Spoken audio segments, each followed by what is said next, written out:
it looked like it could have been curtains for London at this stage. This was when Hull KR had just scored a couple of tries, hadn't they? And was it Crooks made a break and then threw a big Yeah, pass inside to Hall, who didn't quite make it, or yeah. vice versa?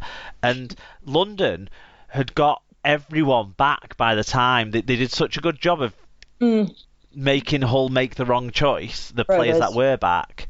And it was that play and then the Abdul 40-20 for me that just changed the whole mindset of this game to be London were clearly going to win it from that point.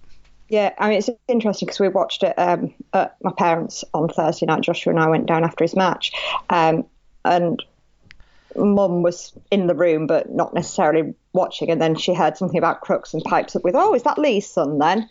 Um, so, and we were saying actually how he's a shadow of the player he used to be before his broken leg. He seems to have lost a lot of speed because the Ben Crooks who played for us pre 2013 Challenge Cup final would have scored that himself. Nobody would have got near him. Yeah, well, yeah, but then I think credit London for chasing him down and Oh putting yeah, the the fact fear that in his head because he was ahead of them all, yeah, and instead of committing himself to the run, he allowed London to get back a bit by mm. being wary of them. I think credit to London for the way they I chased think I back. They think put the fear but I into think him. it's a combination of the two that he hasn't got the speed that he True. used to have Fair shout. following the injury, and therefore he does have those doubts in his mind that Yeah, I can't do it. I'm going to get caught. I need some support. that's a fair shout. If I But was but they didn't give up. No, and actually, if I was picking a highlight out of this game, those would be the two moments for me for London, even more so than the fantastic plays that they put on. What about yourself? Final sort of thoughts on this Um, one? yeah, I mean it was one of those matches, wasn't it, where London you felt had the slight ascendancy. Then just before half time, where it had the potential to go to 10-0, it ended up being 8-6. And then Rovers came out and started scoring a bit more, and you thought, "Oh, what's happening here?" And then it was a real sort of swing pendulum shift, wasn't it? And it was an enjoyable match to watch. I enjoyed it. It's a shame that it was a Thursday night because I don't think London should ever have a Thursday match, whether it's home or away, because you're not going to encourage anybody to go to any of the matches. I think that they, more than anyone else, need the guarantee that they're going to get the Saturday or the Sunday matches to make it easier for people to get there. Yeah, I mean, when people like Dave Cantrell live in London, but probably takes him as long to get to Trailfinders as it takes me to get to half of the grounds in Super League. Yeah, It puts into perspective sometimes the distances that people down there have to travel and the yeah, complexity exactly. of Yeah, and that if they have to do travel. it on a Thursday night and then make the travel home again, At least they have late running public transport though, which is more than can be yeah, said for the north. yeah. If um, it's going to take like an hour and a half for them to get home, do you really want to do that on a Thursday night? I I would say that the Thursday night situation in terms of fixture repetitiveness would be very much eased by 14 teams because it felt like much less of a problem when we had 14 teams. And then I would be saying London should be able to manage with one or two games on a Thursday night in the season, and in fairness to everyone else, that should be Yeah. the case. But yeah, I think this is like maybe they've had too many, but do you know who's definitely had too many? Hull KR and Castleford. They've had way too many Thursday night games this year as well. So we'll hope that's one of the biggest arguments for 14 teams is because look how many people we got fan reviews in on that game, and I'm telling you, people that are listening, more of us watch the Thursday night game, more of us hardcore rugby league fans than watch the other games, and that's going to become a repetitive theme actually in one person's match reviews that we're going to get. But we got more match reviews on that, and we typically do, Sarah, don't we? Get more match reviews on the Thursday night game. Yeah, but then it's the only match, isn't it, at that time? It is, and that's why we need to keep that because Yeah. to me that's my argument for it. But you're right, London, it needs to be sensible. That's for certain. Okay, let's a really good point. Not one I was expecting us to discuss, so that's cool. Let's move on to Friday night's games now. hmm and we'll start on in the John Smith Stadium in Huddersfield, where it finished Huddersfield Giants 22, Wigan Warriors 38. It was 18-12 to the Warriors at half-time. 5,578 were there. Marcus Griffiths was the referee. I think that's the first time I've seen him do a Wigan game. Right. In terms of the stats, Wigan had over 100 more metres and 3 more clean breaks, as well as 2 fewer errors and more successful offloads, with their attack earning them the win. Huddersfield had the better team tackle success rate and average game, but gave up 2 more penalties. So individually, Liam Farrell 125 metres, Sean O'Loughlin 1 try, 2 try assists and 102 metres. Zach Hardacre 1 try assist, 7 tackles, 140 metres, and Chris Hankinson 1 try, 2 try assists, and also 7 goals again from the Spark in this one. And then for the losing Huddersfield side, certainly the kids can be proud of themselves, and Louis Senior makes the stats roundup with a try assist, 141 metres, and 3 clean breaks. Yep. Fan views, Malcolm Matios said, schedule Karma, 4 games on a Friday night, great idea. Does Super League have brain cells? Needs a CEO maybe. Well, we've got one. Yeah, we're gonna read that out a few times. So we'll talk about it after we've talked about all the Friday games, shall we, on that one? Mm-hmm. Rob said, I think it was always going to be a shambles from us when I heard that stupid choir for the first time. But anyway, the ref had no control over much of the game, and that at the end was pretty inevitable. Also, I'm pretty sure Frawley must have Blake Austin posters on his wall, and today one of his dummies actually worked out well, but he's still shy. Cow Bell. Right, so some of those things need unpacking, don't they? Because to the people who didn't see this game, some of those things might not make sense. Firstly, the choir. There was a load of kids singing before the game and at half-time of the game. And, yeah, I would describe it as they were putting an enthusiastic effort into making noise and singing the words. So I could not tell if they were in tune or not. But I don't think they were that bad as things go.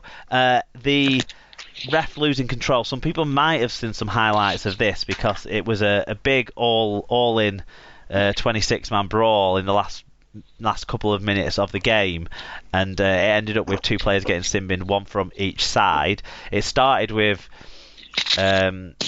young Morgan Smithies not backing down to Akuma Tai, so the latest experienced big man that Morgan Smithies hasn't backed down to. So Akuma Tai didn't like that and threw an elbow at Morgan Smithies' face, which obviously led to lots of people getting involved.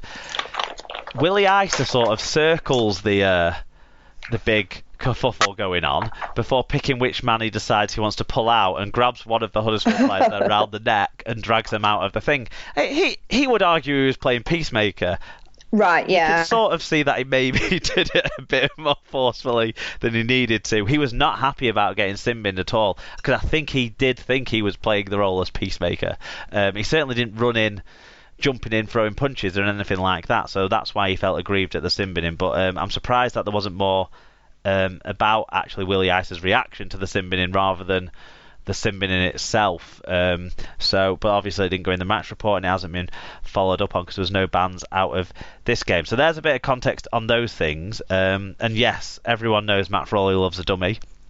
Everyone knows it almost always doesn't work. He tried a few in this game. The one that did work came after Wigan had done what I've talked about Wigan doing for the last few weeks, really, which was conceding a whole raft of penalties. Wigan should have been more ahead at half-time in this game than they were. What in reality, there was a very close Huddersfield nearly picking up a loose ball to go the length of the field, almost pulling that off, away from it potentially being 18-all at half-time, whereas Wigan were by far the better team in the first half over the piece, but penalties invited Huddersfield pressure on, and Huddersfield did make that pressure pay, which was why it was 18-12 at half time. But the next half an hour after half time was all Wigan, and really Huddersfield didn't have many answers. And at this period, the penalty count started to even out because Wigan was so on top. Huddersfield weren't able to slow Wigan down, and so gave him penalties away, and the game just went totally in Wigan's favour in the half an hour after half time in this game, and that's why we ended up with 38 points to 12 after 66 minutes. Then Wigan took the foot off the gas for certain, and Huddersfield had a couple of late tries. One Louis Senior try was a really nice, well worked try. Watch that on the highlights. The probably the highlight, the best try of the game was the try that Louis Senior set up though, when he made a really good break outside of Joe Burgess, left him for dead, and threw the ball back inside to the supporting Sam Hewitt, who got a try. But the Man of Steel points and that sort of stuff on this game, the people who've given the top points to O'Loughlin and Williams, and people who've called out Hardacre and Hankinson as well in this game, those players were all fantastic. And when Wigan have O'Loughlin and Williams playing very well, and Hardacre playing well, you're talking your three big guns then are firing, aren't they, in this year's Wigan, in this team? So yeah, inevitably Wigan are going to win. The best 70 minutes, I would say, of the season so far. That's what Adrian Lamb said as well, so he must be right then. Well, I agree with him. For sure, yeah.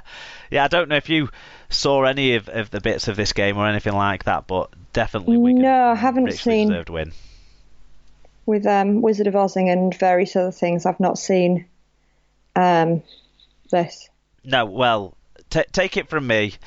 I was worried when Wigan had such a small bench. Greenwood, Partington, Sam and Smithies, but actually Wigan were so much more enthusiastic and quicker, and just found holes between players to get themselves rolling quite well. And Williams was very good in the game as well. I thought Wigan were good. Let's move on. Yep. Okay, so the next game to talk about on Friday night, this one was played at the AJ Bale Stadium in front of 2,829 people.